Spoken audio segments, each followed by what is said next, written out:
সেই সালটি ছিল 2016। সিঙ্গাপুরের একটি সরকারি ফ্ল্যাটে থাকতেন এক বৃদ্ধ, খুবই একা। নাম হয়তো তার মাদাম সেন। বয়স আনুমানিক 80 কিংবা 85 হবে। কারোর সাথে বেশি মেলামেশা করতেন না তিনি। প্রতিবেশীরাও জানতো তিনি একা, চুপচাপ এবং খুব শান্তশিষ্ট। 2016 সালের পর উনি সবার সাথে কথা বলা বন্ধ করে দিলেন। কেউ কেউ ভাবলো হয়তো কোথাও চলে গিয়েছেন, আবার কেউ ভাবলো কোনো আত্মীয়দের বাসায় গিয়েছেন। কিন্তু সত্যিটা ছিল খুবই ভয়ঙ্কর। সময় 2020 সাল। 4টা বছর কেটে গেল।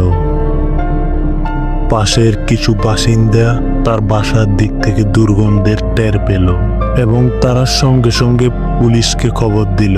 ফ্ল্যাটটি খুলে পুলিশ যা দেখলেন তা দেখার জন্য কেউই প্রস্তুত ছিল না। সবার চোখ কপালে উঠে গেল।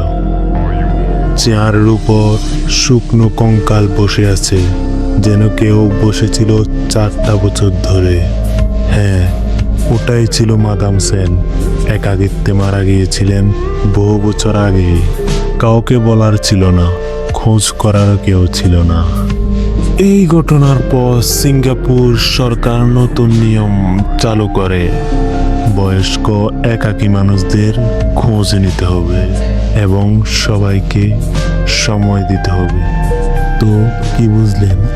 একাকিত্ব কোনো মৃত্যু নয়, কিন্তু অনেক মৃত্যুর শুরুটাই এখান থেকেই হয়। সো এভরিওয়ান, নিত্য নতুন এরকম ইন্টারেস্টিং সত্য ঘটনাগুলো পেতে আমাদের ঘোর ছায়া চ্যানেলটি সাবস্ক্রাইব করুন এবং পাশে থাকুন।